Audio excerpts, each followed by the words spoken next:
जोजलपा नमस्ते। आज पनि हामी उपस्थित भइसकेका छौँ समय सन्दर्भ लिएर। प्रविधि संयोजनमा BBSha शक्य र शङ्कर थापा। श्रोताहरूलाई कार्यक्रममा स्वागत छ।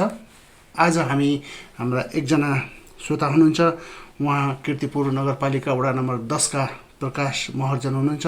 उहाँसँग कुराकानी गर्दैछौँ। अहिले उहाँ सङ्क्रमित अवस्थामा होम आइसोलेसनमा बस्नुभएको छ। अहिलेको स्थिति उहाँको के कस्तो छ र कसरी सङ्क्रमण सर्यो, के गर्दा सर्छ भन्ने विषयमा हामी उहाँसँग कुराकानी गर्दैछौँ।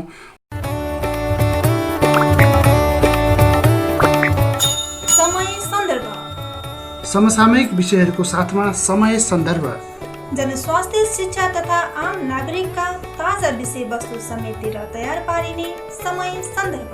म सबभन्दा पहिला उहाँलाई स्वागत गर्छु। हेलो हजुर, नमस्कार प्रकाशजी, कार्यक्रममा यहाँलाई स्वागत गर्छु। हस्, धन्यवाद। अब भन्नुपर्दा अब हामी दुःख लागेको छ, यहाँलाई पनि कोरोना सङ्क्रमण भएको हामीले खबर पायौँ। यो कोरोना सङ्क्रमण यहाँलाई कसरी सङ्क्रमित हुन पुग्नु भयो भनेर म अलिकति जानकारी दिनुहोस् न श्रोताहरूलाई। यो खासै यसरी नै भन्छ भन्ने, यसको चाहिँ यहाँ यसो गर्दाखेरि हुन्छ भन्ने कुनै उता देखिएन जस्तो छ। हजुर, अब अफिस जाने गरेको थिएँ। हजुर, बिहान हाम्रो कवर हलमा टेबल टेनिस खेल्ने जाने गरिरहेको थिएँ। हजुर, बाटोमा सामान्य त्यसरी त हिँडिदिने थिएँ म। अफिस जाने आउँदाखेरि त कहिलेकाहीँ अफिसको पर्याङमा ओहोरदोहोर गर्ने। हजुर, यी बाहेक मेरो खासै चाहिँ अरू मान्छेसँग सम्पर्क हुँदैन थियो। हजुर, यी 2-3 ठाउँहरू मध्येबाट कसरी चाहिँ भयो भन्ने कुरो चाहिँ ठम्याउनै गाह्रो भयो। यी हुने ठाउँ मेरो यति नै हो। हजुर, यो कहिलेतिरको कुरा थियो? हजुर, यो कति अगाडिको कुरा थियो यो तपाईँलाई सङ्क्रमण भयो? यो करिब 25-26 गतेतिरको कुरा हो। ए, कार्तिकको 25-26 गतेतिरको कुरा हजुर, है? कार्तिकको 24-25 गतेतिरको कुरा हो यो। अनि त्यतिखेर चाहिँ लक्षण देखिएको, मतलब साधारण लक्षण यहाँले अनुभव गर्नुभयो? त्यो बेला मैले चाहिँ 2 दिनपछि मैले यो हो कि भन्ने मैले अनुमान गरेको। 26 गतेतिर मलाई जिउ अलिकति दुखेको थियो। हजुर, अनि त्यो केटा साथीहरूसँग खेलेर टेबल टेनिस खेलिराख्दाखेरि पनि मैले भने मेरो यो जिउ त्यति धेरै खेले जस्तो लाग्दैन कि यो अलि बढी नै खेलेँ क्या हो भनेर जिउ दुखेको भन्ने कुरा गरेका थिएँ साथीहरूसँग। त्यो दिन हामी पनि भेटेका थियौँ नि है? हजुर, त्यो दिन हामी भेटेका थियौँ है, याद छ यहाँलाई? त्यो दिन हामी भेटेका थियौँ। त्यो बेला त्यो दिन खेलेर भोलिपल्ट भोलिपल्ट मेरो जिउ दुख्यो। यसरी जिउ त मैले खेलाएको छैन जस्तो लाग्छ। जिउ त दुखिरहेको छ मेरो। अलिक कडाइ खेलेको भनेर कुरा गरेको थिएँ नि मैले त्यो बेला पनि। हो, हाम्रो त्यो कम्पिटिसन हुँदै थियो त्यहाँ नगाउँमा। त्यसको लागि हामी पनि प्र्याक्टिस गर्न गएको थियौँ। हलमा यहाँले कुरा गर्नुभएको थियो मेरो जिउ दुखिरहेछ भनेर। हो, याद छ मलाई। अनि त्यसपछि चाहिँ मैले अब सामान्य खेलेरै दुखेको होला भन्ने लाग्यो। हजुर, मलाई 29 गते साँझ चाहिँ अलिकति ज्वरो आएको जस्तो भयो। हजुर, अब यसै चिसो ज्वरो आएको होला भनेर ओढेर ओढ्ने छोड्ने उडेर यसो टिभी हेरेर बसिराखेँ। हजुर, भोलिपल्ट धनकुटा जानु थियो मलाई। ए हजुर, अनि आफै गाडी चलाएर जाने भएर ठिकै छ के हुन्न र गएँ। हजुर, अब त्यहाँ पनि अब गाडी चलाएकोले जिउ दुख्या होला भन्ने भयो। हजुर, बेलुकी खानासाना खाएर सुत्यो। भोलिपल्ट फेरि चाहिँ यसो घुमघाम गऱ्यो, हिँड्डुल पनि गऱ्यो, 1-1.5 घन्टा वाकिङ गऱ्यो। सबै गर्दाखेरि त्यसै पनि त्यति खासै सक्दै नसक्ने गरी पनि मलाई भएको होइन। हलुका चाहिँ मलाई ज्वरो अलिअलि 99.5 सम्मको ज्वरो चाहिँ मलाई आएर आएको। मतलब लक्षण पुरा देखिएको थिएन, साधारण केही हो कि भन्ने फिल चाहिँ यहाँ भएको थियो? हजुर, हजुर, हजुर। अनि त्यस पछाडि अब धनकुटासम्म पुग्नुभयो, त्यस पछाडि फर्केर आउनुभयो। त्यो बिचमा धेरैलाई भेट्नुभयो होला। सायद सबैले आफ्नो प्रतिरोधात्मक क्षमता भइरहेको हुन्छ, उहाँहरूलाई त्यो रोग नसर्न पनि सक्छ। त्यतिखेर पनि मान्छेसँग हामी आफ्नै पर्सनल काममा गएको भएर मान्छेसँग खासै भेटघाट गरेनौँ हामीले। ए हजुर, हजुर। आफ्नै 4 जना श्रीमान श्रीमती छोराछोरी हजुर र आफूहरू मात्रै, आफै 4 जना मात्रै भएकोले खासै अरू मान्छेसँग हामीले सम्पर्कै गरेनौँ। ए हजुर, राम्रो। अनि भनौँ न, अब त्यसरी तपाईँले अनि कतिखेर चाहिँ नि यो PCR टेस्ट गर्नुपर्ने भयो भन्ने किसिमको आफूलाई फिल भयो? घुमेर आएर 2 गते घर आएँ। हजुर 2 गते घर आएर 3 गतेदेखि फेरि अफिस गएँ। हजुर तै पनि ज्वरो चाहिँ घटेको जस्तो अनुभूति भएन। ज्वरो कति ज्वरो पुगेको फेरि थियो? बढेर त्यहाँ माथि गएको पनि होइन, 79.5। ए हजुर हजुर त्यसपछि अब 3 गते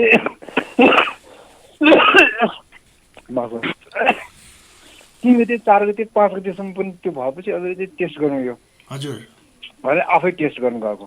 ए अहिले पनि यहाँको स्थितिमा खोकी चाहिँ लागिराखेको अवस्था छ र साँझ 5 बजेतिर तपाईँको चाहिँ पोजिटिभ छ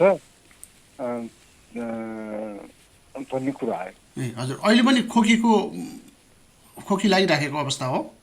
हजुर यो कुरा लामो यदि कुरा लामो गर्नु पर्दाखेरि, हजुर सास लामो लिनु पर्दाखेरि, हजुर सास लामो छोड्नु पर्दाखेरि चाहिँ अलिकति गाह्रो हुन्छ।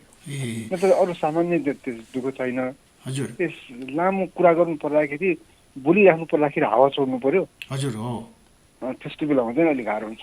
अनि यहाँनिर खोकी खोक्दाखेरि कफ आउँछ आउँदैन यतिखेर यहाँको? कफ आउँछ, कफ त खकारहरू आउँछ है? तर कहिलेकाहीँ चाहिँ यो सुक्खा हुन्छ। हजुर कहिलेकाहीँ चाहिँ खकार सहितको आउँछ। यो अब भनौँ न यसले धेरै नै अब गलाउन सक्ने स्थिति छ अलिकति। अनि औषधिहरू के प्रयोग गर्नुभएको छ?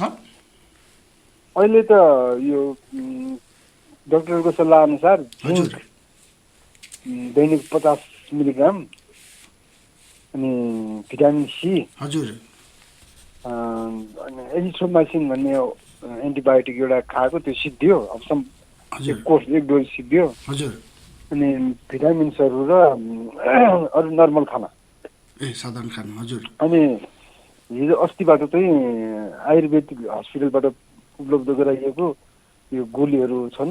हजुर दिनको बिहान 2 गोली बेलुकी 2 गोली भन्नुभएको छ। हजुर त्यो लिइरहेको छ। अब यसरी अब स्वास्थ्य उपचार गराइरहनु भएको छिटो स्वास्थ्य लाभ होस् भन्ने हामी कामना गर्छौँ। अनि यतिखेर अब परिवारजनलाई, साथी साथीहरूलाई अलिकति पीडा कस्तो फिल भइरहेको होला नि, उहाँहरूको सान्त्वना केही पाउनु भएको छ उहाँहरूबाट?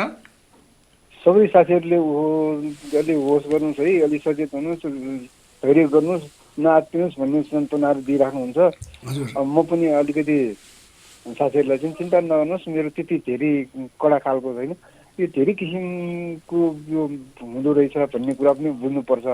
मैले जति सहज रूपमा यो रोगसँग लडिरहेको छु, मैले अरू साथीहरूसँग बुझ्दाखेरि सबैको मेरो जतिको सहज छैन। मेरो अलिक कम भाइरल लोड भएको अथवा पनि कुनै केही कारणले मैले चाहिँ अलि यसलाई पताउन सकिरहेको छु। हजुर प्रतिरोधात्मक क्षमता भन्छन् त्यसलाई। मेरो त 26 भाइरल लोड भन्छ। ए हजुर तर धेरै मैले देखेका साथीहरू यो अत्यन्त गाह्रो छ भनिरहेछन्। हजुर हो मेरो सन्दर्भमा त्यति गाह्रो नभएको होला। तर यो रोग चाहिँ जसको चाहिँ अलि भाइरल लोड कम भएको छ, बढी भएको छ, उनीहरूलाई चाहिँ अलि धेरै नै गाह्रो भएको भन्ने कुरा छ। त्यस कारण हतपत्ती सकेसम्म अनावश्यक रूपमा बाहिर नहिँड्दाखेरि नै, काम विशेष बाहेक बाहिर नहिँड्दाखेरि नै राम्रो हो जस्तो मैले पनि अनुभव गरेको छु। र सबैलाई त्यही सल्लाह दिन चाहन्छु। सबै जो जसले जानेर थाहा पाएर मलाई हौसला दिइरहनु भएको छ, प्रोत्साहित गरिरहनु भएको छ, उहाँहरू सबैलाई म यसै एफएम मार्फत हार्दिक धन्यवाद दिन चाहन्छु। हजुर धेरै धेरै धन्यवाद प्रकाशजी, यहाँ रेडियोमा जोडिदिनु भयो, आफ्नो अनुभव बताइदिनु भयो। हामी यसको लागि एकदमै नेवा एफएम हृदयदेखि धन्यवाद दिन चाहन्छ र छिटै स्वस्थ हुनुहोला भन्ने कामना गर्दै आज म यहाँबाट छुट्टिन चाहन्छु। नमस्ते। धन्यवाद।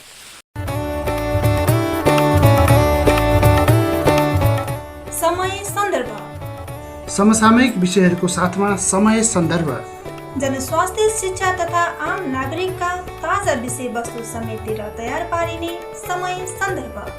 उहाँ हुनुहुन्थ्यो प्रकाश महर्जन, किर्तिपुर नगरपालिका वडा नम्बर 10 का हाल सङ्क्रमित भएर होम आइसोलेसनमा बसिरहनुभएका हाम्रा मित्र भनौँ, हाम्रा श्रोता भनौँ, उहाँ हुनुहुन्थ्यो र उहाँको अनुभव मैले यहाँलाई सुनाएँ।